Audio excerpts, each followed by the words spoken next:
पिछले दिनों धनबाद के खरखरी ओपी और मधुबन थाना क्षेत्र इलाके में हुए घटना, जिस घटना में कि एसडीपीओ घायल हुए थे, वहां पर हिलटॉप आउटसोर्सिंग कंपनी की बाउंड्री वाल का निर्माण हो रहा था। वहां पर सांसद चंद्रप्रकाश चौधरी और कारू यादव के समर्थकों के बीच में भिड़ंत हो गई, पत्थरबाजी हुई। उस पत्थरबाजी में एसडीपीओ पुरुषोत्तम सिंह घायल हुए थे। उस मामले में जो मुख्य आरोपी था कारू यादव, पुलिस ने उसे गिरफ्तार कर लिया है। न सिर्फ कारू यादव गिरफ्तार हुआ है, बल्कि उसका भतीजा और नरेश बजरंगी नाम का एक शख्स और रोशन नाम का उसका जो भतीजा था, कुल मिलाकर 4 लोगों की आज गिरफ्तारी हुई है। साथ ही आपको बता दें, अब तक गिरफ्तार होने वाले कुल लोगों की संख्या जो है अब बढ़कर 21 हो गई है। और आपको इतना भी बता दें कि करीब 120 लोगों पर इस मामले में नामजद एफआईआर दर्ज की गई थी और 500 से अधिक लोगों पर जो अज्ञात थे उन पर भी एफआईआर दर्ज हुई थी। तो पूरे मामले में आज एसएसपी ने मीडिया के सामने उन चारों आरोपियों को पेश किया है और पेश करने के बाद मीडिया से बात करते हुए एसएसपी ने क्या कहा है, सुनाते हैं हम आपको। विगत 9/1/25 को धर्माबांध ओपी मधुबन थाना में आउटसोर्सिंग कंपनी हिलटॉप के वहाँ पर दीवार खड़ा करने को लेके 2 ग्रुप के बीच हिंसक झड़प हुआ था, गोलीबारी हुआ था, पत्थरबाजी हुआ, बमबारी हुआ। उसके बाद उसी सिलसिला में आगे आजसू का एक ऑफिस में आग लगा दिया और इस घटना को कंट्रोल करने के कार्रवाई के क्रम में एसडीपीओ बागमारा पुरुषोत्तम कुमार को पत्थर मार के कुछ लोगों के द्वारा घायल किया गया। और इस कांड का उद्भेदन के लिए ग्रामीण एसपी साहब के नेतृत्व में एक टीम का गठन किया था। टीम में SDPO Sindri, DSP law and order, DSP traffic, DSP headquarter 1, DSP CCR और इनके अंडर टोटल हम लोग 30 टीम बना के लगातार हम लोग कार्रवाई किया जा रहा था। इसमें जो मेन अभियुक्त है कारू यादव और जो पत्थर मारने वाला रोशन यादव, इसको गिरफ्तारी के लिए हम लोग लगातार बाहरी स्टेट में जैसे यूपी और बिहार में लगातार हम लोग छापामारी कर रहा था। छापामारी के क्रम में आज कल पुलिस के द्वारा इनको बिहार की जमुई जिला से हम लोग गिरफ्तार किया। गिरफ्तार करके इसको यहाँ ला के हम लोग पूछताछ किया। पूछताछ के क्रम में ये अपना घटना में अपना संलिप्तता बताया। इनके द्वारा ये बताया कि ये वहाँ पे वर्चस्व को लेके वहाँ पे गोलीबारी और बमबारी हुआ था और इसके निशानदेही पर हम लोग आशाकोटी एरिया में हम लोग आज छापामारी करके एक देसी कट्टा और जिंदा गोली हम लोग बरामद किया और जो लड़का जो गोली मारा है उसके निशानदेही पर भी हम लोग एक देसी पिस्टल बरामद किया। इसके अलावा कुछ गोलियां मिला, कुछ 4 मोबाइल मिला और टोटल 7,85,900 रुपया भी हम लोग रिकवर किया। और टोटल इस केस का इन्वेस्टिगेशन के दौरान हम लोग अराउंड 45 लोगों को पूछताछ के लिए बुलाया था और अभी ये गिरफ्तारी के साथ हम लोग 18 लोगों को इस मामला में जेल भेजा है। और इस केस में ऑलमोस्ट 120 प्लस लोगों को हम लोग नेम्ड एफआईआर किया है। हमारा कार्रवाई लगातार जारी है। जो भी इस कांड में लिप्त है, संलिप्तता है जिसका, इसके लिए लगातार हमारा रेड अभी जारी रहेंगे और उसको सलाखों के पीछे करने का काम हम लोग करेंगे। और आपके माध्यम से हम पूरा धनबाद में जो भी व्यक्ति क्राइम की एरिया में है या इस टाइप का कांड करने के लिए सोच रहा है, सबको हम सख्त हिदायत देता है। प्रशासन पब्लिक का काम के लिए कहीं जाता है, अपना पर्सनल काम हम लोगों का कभी रहता नहीं है। तो प्रशासन अपना काम करने के लिए जाता है तो किसी भी व्यक्ति के द्वारा प्रशासन के साथ बदतमीजी अगर करेगा, काम करने से रोकेगा, जो कानूनी कार्रवाई उसके ऊपर हम लोग आज के दिन के बाद ज़रूर करेंगे।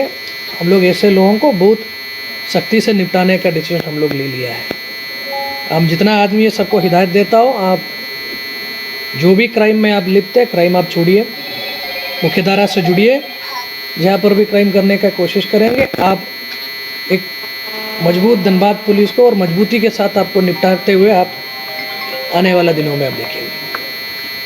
जमीन वगैरह की मापी हो रही थी, एक आदमी पूछिए। जीएम के कहने पे वो किया या आलोक अग्रवाल के जैसे बेसिकली हम आपको बोला है कि ये वर्चस्व का लड़ाई वहाँ पे है। हम लोगों को जो प्राप्त सूचना के अनुसार जब वहाँ पे काम शुरू किया था, शेख गुड्डू का ग्रुप को साथ में सटा के वहाँ पे काम शुरू करने का बात हो रहा था। उसके बाद जब अचानक जब काम दिया है वो कारू यादव का ग्रुप को दिया है, उसी को लेके वहाँ के लोगों के बीच में थोड़ा फ्रिक्शन तो चल ही रहा था। इस फ्रिक्शन का क्या बोलते हैं, उस फ्रिक्शन कितना डीप है इसके बारे में मेरा थाना प्रभारी लोग जायजा नहीं ले पाया था। उसी के गलती में मेरा दोनों थाना प्रभारी लोग भी निलंबित हो गया। उन लोगों के ऊपर अभी विभागीय कार्रवाई चलेगी। कार्य शुरू कराने के लिए बीसीसीएल का समर्थन प्राप्त था क्या? वही है, अभी हम लोगों के एफआईआर में जीएम का नाम हम लोग डाला है। इसमें अभी हम लोग देखेंगे कि वहाँ पे काम टोटल कारू यादव के ऊपर आज के दिन में 37 एफआईआर है। अब ऐसे एक व्यक्ति को बीसीसीएल के द्वारा या आउटसोर्सिंग कंपनी के द्वारा कैसे काम दिया है उसके बारे में अभी हम लोग जांच करेंगे। जांच करके अगर क्राइम वहाँ पे जो हुआ है अगर वो स्पॉन्सर्ड बाई आउटसोर्सिंग कंपनी अगर हम लोगों को पता चलेगा, हम लोग ज़रूर आउटसोर्सिंग कंपनी को ब्लैकलिस्ट करने के लिए भी हम लोग आगे कार्रवाई करेंगे। उसमें जो भी आदमी इसमें लिप्त है उसके ऊपर भी हम लोग कानूनी कार्रवाई।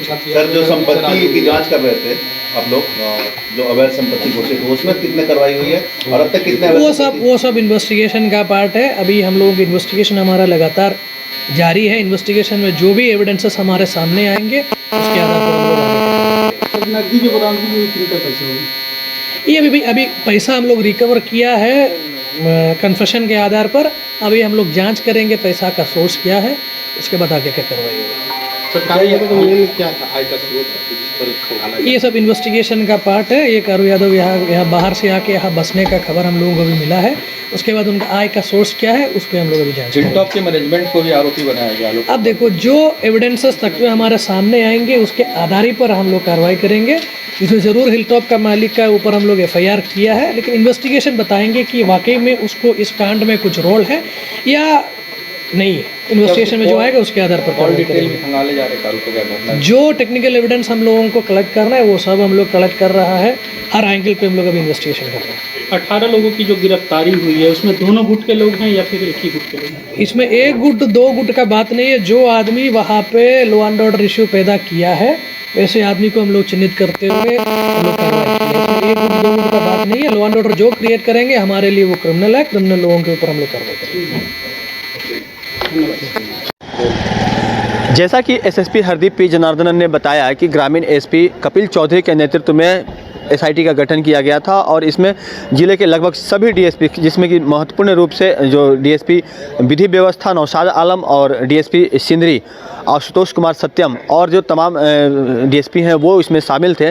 और कई जो तेज तर्रार इंस्पेक्टर हैं, थानेदार हैं और जो सब इंस्पेक्टर हैं, उन तमाम लोगों की एक टीम बनाई गई थी। उन लोगों ने बिहार के जमुई से इन्हें गिरफ्तार किया है और उनके पास से न सिर्फ नकदी करीब 7,86,000 रुपये बरामद हुए हैं, बल्कि एक देसी कट्टा, एक पिस्टल, 3 जिंदा गोली भी बरामद की गई है। इसका मतलब है कि इनके मन से जो है वो कहीं ना कहीं साफ नहीं थे और आपराधिक प्रवृत्ति का होने के कारण कारू यादव पर अब तक 37 एफआईआर पहले से दर्ज थी और अब जो एफआईआर की संख्या और बढ़ जाएगी।